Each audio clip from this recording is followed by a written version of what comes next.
I bet you'd like him. Say, that's a terrific idea. Come on, we'll go over there right now. Right now? Sure.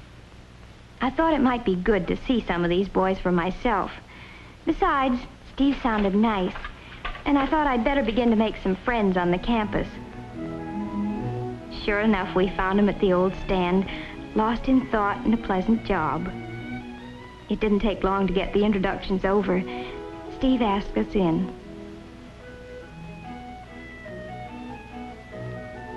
It seemed like a nice place with a real atmosphere of its own, but evidently not one that Eve liked especially.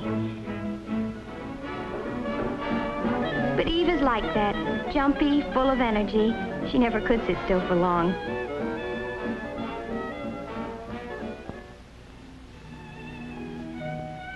I'm different. Like Steve, I find it relaxing to keep away from groups sometimes and work out my troubles with my hands. Steve and I got along well together, though I could see he wondered how a friend of Eve's could be like me. He'd been thinking there was something wrong with him because he couldn't dance to Eve's fidgety tune. As a matter of fact, Steve was not the boy for me either, even though I liked him a lot. It would be too much like spending time with a twin brother. We're too much alike. I told all this to Eve the next day when we had a riding date. It was Saturday and the classes were over at noon. Now you see what I mean, Mary? All these boys are nice in their own way. They all have something I like, but it's only one side of their character. But the something Eve liked about a boy can't be separated from the rest of his personality. I couldn't make her understand that, but I did stick my neck out a little way. I think it would do you a lot of good to meet someone you can't push around.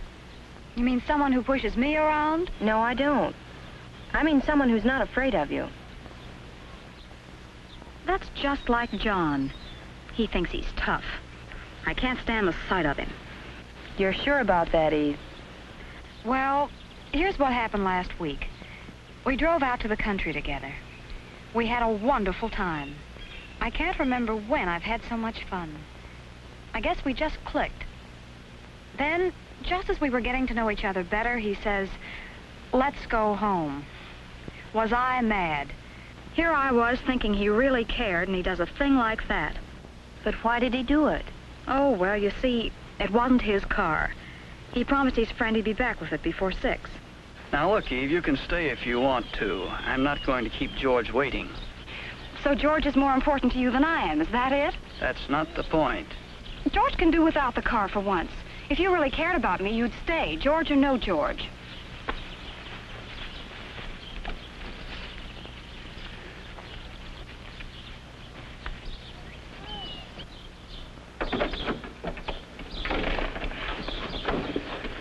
You wouldn't want me to break a promise, would you?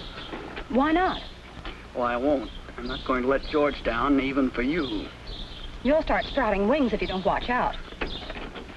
Move over, boss. You're so inconsiderate. Look who's talking. Why, someone ought to take you across his knee and give you a good spanking. Might make you more human. Maybe you're the one to do it.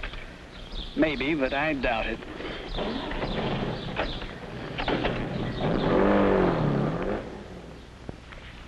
He sounds like the best of all. Are you serious? Why? You know you were wrong. How do you make that out? Well, just think about it for a second. What were you asking him to do? Prove that he liked me? What's wrong with that? That would never satisfy you. Why not? Well, that's not what you really wanted. Well, what was it then? You wanted him to do what you told him to do. That's what you always want, Eve.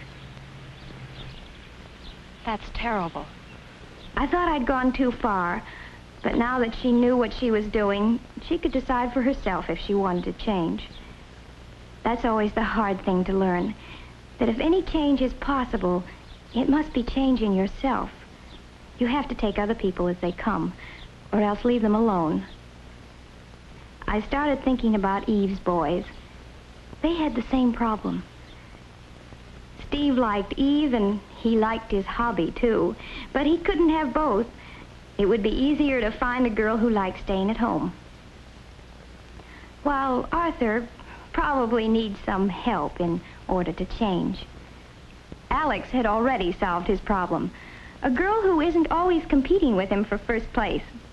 She's not as attractive as Eve, but she thinks it's wonderful that he's so wonderful.